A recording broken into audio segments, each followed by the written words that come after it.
Imagine being trapped in a city built entirely by your own suffering. A place where the bitter Arctic cold pierces your bones, starvation is constant, and your only escape from labor is death itself. This was Norilsk, Russia's most notorious gulag, where tens of thousands of prisoners endured unimaginable horrors while shaping the very city they were doomed to inhabit. In the frozen expanse of Siberia, where the sun barely rises in winter and the wind cuts through any semblance of warmth, a city emerged, not from the dreams of its people, but from their suffering. That city was Norilsk, and its foundations were laid by the hands of prisoners, hands that were tired, frozen, and often broken. The story of Norillag, the infamous Soviet labor camp that gave birth to Norilsk, begins in 1935, under the cold, calculated gaze of the NKVD, Stalin's secret police. The camp was not merely a prison. It was an engine of exploitation, designed to transform the harsh, unyielding Siberian wilderness into a hub of industrial productivity. Its purpose was clear: to extract the region's vast reserves of nickel, copper, and other precious minerals at any cost. And that cost was human life. Prisoners arrived in Norilsk from every corner of the Soviet Union, many of them caught in the wide net of Stalin's purges. Political dissidents, intellectuals, ordinary citizens accused of fabricated crimes, all were funneled into a system that viewed them not as people but as resources. By the late 1940s, Norillag had grown into a sprawling network of camps, eventually housing tens of thousands of inmates at any given time. Over the 2 decades of its existence, estimates suggest that around 400,000 men and women passed through its gates. Each one brought a unique story of a life interrupted, dreams shattered, and a body that would be tested beyond its limits. From the moment they arrived, prisoners were thrust into a relentless cycle of labor. The work was grueling, unending, and punishing in a way that seemed designed to crush the spirit. In the mines, men labored for 14 hours a day, hacking through rock with crude tools, inhaling dust and enduring temperatures that plummeted far below freezing. Above ground, others were tasked with building the infrastructure of Norilsk itself: roads, bridges, the sprawling industrial complexes, and even the housing that would shelter future workers, though many would never see them completed. The labor was both physically exhausting and psychologically brutal. Prisoners were reduced to numbers, stripped of their identity, and made to exist only as instruments of production. The camps were meticulously organized to maximize output, with prisoners divided into labor brigades according to their strength, health, and perceived utility. Those who could not keep up with the pace were deemed expendable. Starvation was both a punishment and a method of control. Rations were meager, often consisting of watery soup and stale bread, calories barely enough to sustain the back-breaking work demanded of them. Yet even in these dire conditions the prisoners persevered. Survival meant endurance, and endurance meant learning to navigate a world where every step outside a barracks could be a confrontation with frostbite, exhaustion, or an indifferent overseer wielding a whip or rifle. The construction projects were nothing short of monumental. The city of Norilsk itself, as it exists today, was built almost entirely by prison labor. Railways stretching to the port of Dudinka were carved out of the frozen earth, enabling the transport of raw materials that fueled the Soviet economy. Buildings, factories, and administrative centers rose from the Siberian tundra, each one a testament to human suffering rather than human ingenuity. The irony was stark. The very city that would later celebrate industrial achievement was conceived in cruelty and maintained by forced labor, a paradox of human civilization where progress and oppression were inseparably entwined. Conditions in the camps were deliberately harsh, reflecting both a practical and ideological rationale. The climate of Norilsk was brutal, and the authorities took little pity on the inmates. Inadequate clothing, minimal shelter, and insufficient food combined with Siberia's long, dark winters to create an environment where death was common. Many prisoners succumbed to frostbite, disease, or the simple exhaustion of working themselves to the brink. Others fell victim to accidents in the mines or the heavy machinery of construction sites. Desperation led some to unimaginable acts: self-mutilation to escape work, rebellion against supervisors, or a quiet, internal surrender to the inevitability of death. Yet amidst this relentless suffering, the prisoners' labor produced tangible results. Factories began to operate, mines started to yield ore, and infrastructure grew steadily across the tundra. The Soviet state reaped immense benefits, transforming Norilsk into an industrial powerhouse, all while the human cost remained hidden behind the barbed wire of the Gulag. This paradox, of monumental achievement built on the broken bodies of prisoners, was the defining feature of Norillag. It was a place where human life was expendable, yet indispensable, where suffering and productivity were two sides of the same coin. The story of Norillag is not merely one of exploitation, but also of endurance. The prisoners, stripped of freedom and dignity, became unwilling architects of a city that would outlive their suffering. Every brick laid, every rail track completed, every mine shaft dug was a testament to their resilience, even as the system sought to erase their humanity. Their labor created a world that was physically impressive but morally haunting, a city built on the pain of thousands who endured more than any human should ever be asked to endure. In this frozen wilderness, the boundaries between life and survival blurred. To work was to live, yet to work was also to suffer. The NKVD's vision of Norilsk as a productive outpost of the Soviet Union was realized, but only through a method so brutal that it leaves a lingering shadow over the city to this day. It is a story of forced labor, extreme hardship, and the chilling efficiency of a system that valued output over human life. A story that reminds us how ambition and ideology can collide with devastating consequences when humanity is forgotten. The Arctic winds of Norilsk were not just cold, they were relentless, biting, and unforgiving. For the prisoners of Norillag, every day was a battle against nature itself, a struggle to survive in an environment that seemed determined to erase them. The cruelty of the climate compounded the brutality of the camp.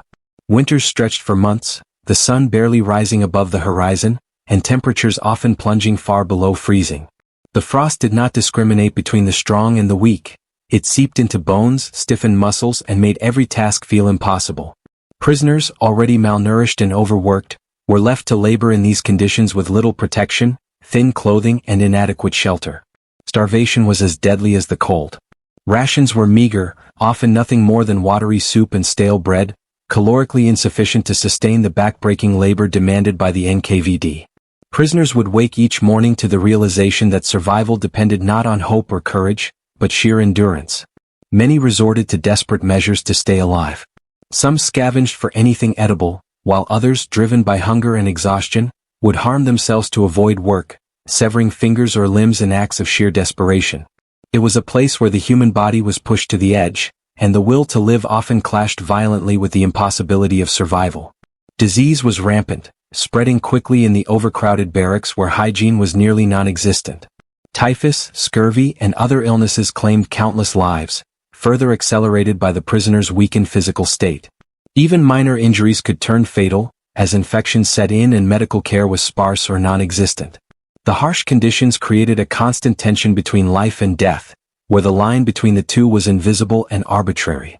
The death toll was staggering. Historians estimate that around 250,000 prisoners perished within Norillag, a figure that speaks not only to the cruelty of the camp's administrators but to the sheer impossibility of surviving under such conditions. The psychological toll was equally devastating. Prisoners endured constant fear, witnessing the suffering and deaths of those around them. The NKVD enforced discipline ruthlessly. Beatings, shootings, and arbitrary punishments were commonplace. Every day was a negotiation between obedience and survival, and every act of resistance could bring immediate, often fatal consequences. Yet, despite the omnipresent threat of violence, prisoners found ways to endure, creating small acts of solidarity, sharing scarce food, or offering brief moments of comfort to one another. These small gestures were a lifeline, reminding them of their humanity in a system designed to strip it away. During the war years of 1942 to 1944, conditions worsened dramatically. The Soviet Union was fully engaged in World War II, and resources were diverted to the front lines, leaving the Gulag with even less food and supplies. Prisoners in Norillag faced the most acute shortages, enduring longer workdays and even lower rations. The death rate surged and desperation reached unimaginable heights. Some prisoners succumbed to the cold in the open, others to starvation, and many more to exhaustion, their bodies collapsing under the weight of relentless labor. In those years, survival itself became a radical act. To endure another day was to resist the system even in silence. Despite these horrors, the prisoners were compelled to continue working. Mines, construction sites, and industrial projects could not pause for the suffering around them.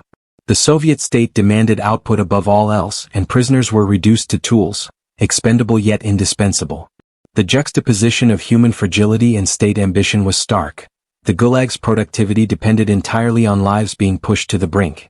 Death was not an accident but a feature of the system, a constant, looming presence that underscored the complete dehumanization of those within the camp. Some prisoners responded with acts of defiance, subtle and overt.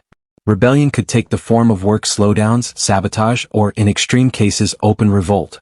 But even small acts carried enormous risk. Punishment was swift, brutal, and often fatal. Yet these acts of resistance demonstrated that even in a place designed to break them, prisoners maintained a flicker of agency, a stubborn insistence on asserting their humanity against overwhelming odds. Norilsk's Arctic brutality left scars that would last far beyond the existence of Norillag. Even today, the summer thaw occasionally reveals the remains of prisoners long forgotten, a haunting reminder of the staggering cost of forced labor in one of the world's harshest climates.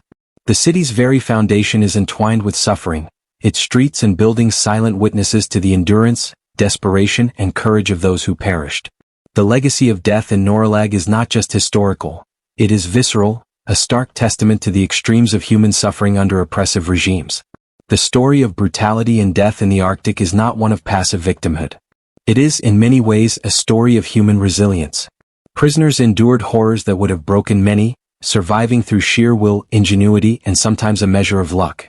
Theirs is a narrative of strength under unimaginable circumstances, a reminder that even in the darkest conditions, the human spirit can persist. Norillag was a place of death, but it was also a place where endurance became a form of quiet defiance, where survival itself was an act of resistance against a system that sought to erase everything that made them human. Amid the endless Arctic cold and the grinding monotony of forced labor, a spark of defiance flickered in Norillag in the summer of 1953. The death of Joseph Stalin earlier that year had sent ripples through the Soviet system, and for the prisoners of Norilsk, it ignited a hope that even the harshest oppression might have limits. The camp had been a place of relentless brutality, where survival demanded submission, yet the prisoners, many of them political detainees and Ukrainians, began to envision the impossible, a collective stand against their oppressors. It started as whispers, cautious conversations in barracks and work gangs, each inmate weighing the risk of speaking out against the unbearable reality of continued suffering. The uprising was not born of a single event but a buildup of years of abuse and indignities. Prisoners had endured starvation, brutal beatings, and grueling workdays that stripped them of health, dignity, and hope. The final straw came in the form of shootings and arbitrary punishments, acts that reminded every inmate that their lives were expendable to the state. What began as simmering resentment quickly turned into organized resistance. The prisoners coordinated across multiple camp sections, carefully planning their actions, and for 61 days, they executed what would become the largest nonviolent revolt in the history of the Soviet Gulag. Unlike the violent uprisings that some might imagine, the Norilsk revolt relied on solidarity and strategic defiance. Prisoners took control of their compounds, refusing to work and asserting a collective will that had been systematically suppressed for decades. They drafted and sent formal demands to the Central Soviet government, a bold move that underscored both courage and desperation. These demands included reducing the grueling workdays, allowing correspondence with family members, and removing inmate numbers from their uniforms, a symbolic act of reclaiming identity in a system that had stripped them of individuality. The revolt demonstrated that even in a place designed to crush human spirit, prisoners could organize, communicate, and resist, turning fear into action. The composition of the revolt was telling. Many participants were political prisoners, intellectuals, and Ukrainians who had already been targeted for opposing Soviet authority. Their leadership reflected not just anger, but strategic thinking, as they leveraged their collective experience to negotiate with the state, rather than relying solely on violence. The uprising became a delicate balance between assertion and survival. Prisoners understood that open confrontation with the heavily armed camp guards could be fatal, yet they also recognized that silence meant continued suffering and death. The courage to maintain this resistance over 2 full months, under constant surveillance and threat of retaliation, remains a testament to the resilience of the human spirit. The Soviet authorities responded with predictable brutality. Troops were deployed to suppress the revolt, and when they stormed the camp on August 4, 1953, the outcome was violent and deadly. Prisoners were shot, beaten, and punished with merciless precision. Yet even in the face of such overwhelming force, the uprising left an indelible mark. The prisoners' collective action forced the Soviet government to confront the reality that the Gulag system, though powerful, was not immune to resistance. Partially conceding to the demands, the authorities reduced workdays, allowed correspondence, and eventually began releasing inmates, a rare acknowledgement that systemic oppression could be challenged from within. The Norilsk Uprising also reverberated beyond the city itself. It inspired other revolts within the Gulag system, including the notable Vorkuta Uprising, and marked a turning point in the eventual dismantling of the Soviet forced labor camps. Historians often describe Norilsk as the beginning of the end of the Gulag, a moment when prisoners collectively demonstrated that even in the most repressive conditions, human agency could assert itself. The revolt proved that survival was not merely about enduring harsh conditions, but also about asserting dignity, demanding rights, and refusing to accept a world built on cruelty as inevitable. For the prisoners themselves, the uprising was a mixture of triumph and tragedy. Many who participated did not survive the suppression, and yet their courage left a legacy that cannot be erased. They proved that organized resistance is possible even under extreme oppression, and that hope, even in the darkest circumstances, can drive meaningful change. The Norilsk Uprising is a story of defiance against impossible odds, a reminder that even in a system designed to break the human spirit, solidarity, courage, and collective action can challenge authority. Today, the memory of the Norilsk Uprising stands as a symbol of resilience and resistance. The Arctic city, built on the backs of prisoners, carries the scars of its violent history, yet the uprising demonstrates that history is also written by those who refuse to be silenced. The revolt of 1953 reminds us that oppression, no matter how absolute it seems, contains cracks, opportunities where courage and unity can emerge, even in the harshest of environments. The prisoners' defiance continues to echo through time, an enduring testament to human dignity and the unbreakable will to claim justice, even in the most hopeless of circumstances. Even decades after the last prisoners left Norillag, the shadow of the Gulag still lingers over Norilsk. The city, now an industrial hub in the Russian Arctic, is a living monument to human suffering and endurance. Streets, buildings, and factories stand where once the weak and the weary toiled, yet beneath this veneer of progress lies a haunting legacy. Summer thaws occasionally reveal the remains of those who perished, bones and artifacts surfacing from the frozen ground, reminders that the city's foundation was soaked in blood and hardship. To walk through Norilsk is to walk over history itself, a history that is as silent as it is unforgiving. The stories of Norillag are preserved not only in physical remains but also in memory and scholarship. Historians have painstakingly reconstructed the lives of the prisoners, uncovering diaries, letters, and testimonies that provide glimpses into the extreme hardships endured. These narratives reveal more than suffering. They reveal resilience, solidarity, and the quiet defiance that characterized life in the camp. Political prisoners, laborers, and ordinary citizens alike endured the impossible, yet many found ways to maintain a sense of identity, humanity, and hope. The legacy of their courage continues to teach modern audiences about the extremes of human endurance and the consequences of systemic oppression. The impact of Norilsk's history is not only local but global. The Norilsk Uprising of 1953, for instance, is studied as a pivotal moment in the decline of the Soviet Gulag system. It demonstrated that even in the most oppressive conditions, collective action could force a response from a totalitarian regime. This nonviolent revolt, though brutally suppressed, showed that prisoners were not passive victims. They were agents capable of demanding change, even when the odds were overwhelmingly against them. Scholars often highlight this uprising as a key turning point, marking the beginning of reforms and the eventual dismantling of forced labor camps across the Soviet Union. Norilsk today is paradoxical. It is a city of industry, wealth, and infrastructure, yet it exists atop one of the darkest chapters of modern history. Nickel and copper extracted from the Arctic tundra have fueled industries worldwide, and the city's growth is intertwined with economic progress. Yet the human cost of that progress, the hundreds of thousands of lives lost, the brutality endured, cannot be erased. Monuments and memorials now exist to honor the victims, but they can never fully convey the scale of suffering that built the city. Every building, road, and factory is a silent witness to the harsh realities of forced labor and the cruelty of a regime that prioritized productivity over life. The legacy of Norilsk is also a reminder of the fragility and resilience of humanity. Inmates endured unimaginable conditions, yet they built a city, completed massive industrial projects, and even found moments of solidarity, courage, and defiance. Theirs is a story that challenges us to reflect on human endurance, morality, and the ethical costs of progress. It raises questions that resonate far beyond Norilsk. How much human suffering is considered acceptable for economic development? How do societies reconcile achievement with the oppression that enabled it? These are questions that Norilsk forces us to confront, making the city a site of both historical reflection and moral reckoning.